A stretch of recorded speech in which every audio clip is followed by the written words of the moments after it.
Um, oh, look, 2020, the format means you've got to go out there and just not think about anything else apart from taking, as a batsman, taking on the game, um, no matter what. And bowling wise, I suppose it you can either go for a lot of runs, or if it's your day as well, balls can sort of can go to hand, or it might be your day as well. So the 2020 is a bit more sort of fickle compared to one days and test matches. Just how you can have a good day or you can have a really bad day. But I suppose it just brings out, for me personally, brings out my freedom in my game to be able to go out there and just, I suppose, trust my natural talent and see where it ends up.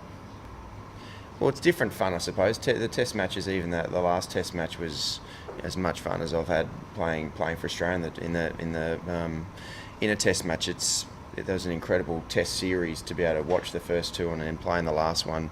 So that was a lot of fun, but it's more intense fun. Whereas 2020s, obviously, there's an intensity part to it, but you do have to have more freedom in your mind and just take it as a bit more fun, because as I said, it can be up and down very, very much. You can have a great day that everything goes well, but you also can have a horrid day, and within 3 hours you realise you're either not a bad player or you've had an absolute shocker. So I suppose you got to be a bit more lighthearted about 2020 cricket, that's for sure.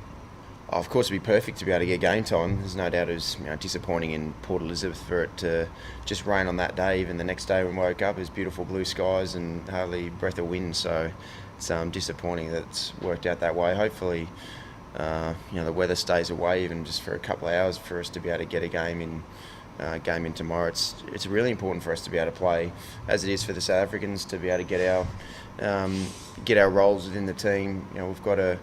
This is a slightly different squad anyway to other times I've played for Australia, so it's more so just everyone fitting into their roles within the team, which is going to be extremely important leading into the T20 World Cup. So we know if it rains here, worst case scenario, if it rains here and we don't get any play, because I've heard at Centurions the weather up until the day of the game is not great either, but we've got a couple of practice matches in Bangladesh as well. But still, the more cricket you play as a group, the better prepared you're going to be going into such a big tournament.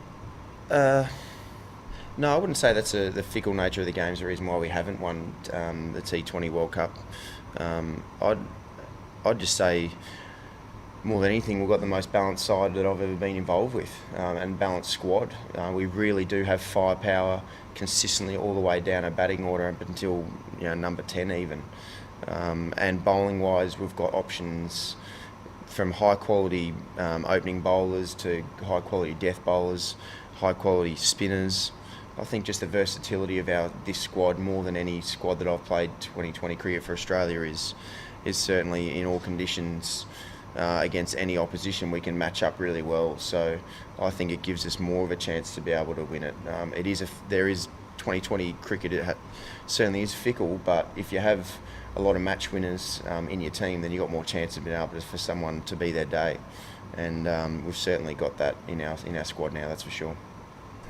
I think personally is more just playing together as a team. There's no doubt, even just seeing when the covers came off just before normally here in Durban, there's always a little bit of spice in the wicket, even if it's been sunny for 2 weeks. So now there's been a bit of rain, there's always going to be a little bit of something in the wicket and potentially at Centurion as well. So, and there's no doubt in Bangladesh the wickets are going to be significantly different, but it is going to be very important for us to be able to play together, to be able to understand each other that bit more, which will certainly be very important going into pressured games, knockout games in a World Cup. So I think that's more so because the conditions here are definitely going to be quite different to Bangladesh.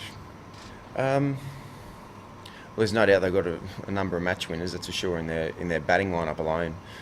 AB de Villiers is in my opinion the best batsman across all formats of the game. Him and Virat Kohli for mine is, they just know how to be able to adapt their game across 2020s, one days and test matches, and are able to dominate consistently against any team. So to be able for them to have AB de Villiers, Faf du Plessis obviously has played a lot of 2020 cricket now and as a high quality batsman, as well as David Miller, who's I've seen during the IPLs especially, he's someone who can take a game away from you very quickly. So for just those three batsmen alone means that there's plenty of firepower there for the South Africans to be able to take a game away from the opposition very quickly. And we know what Dale Steyn can do.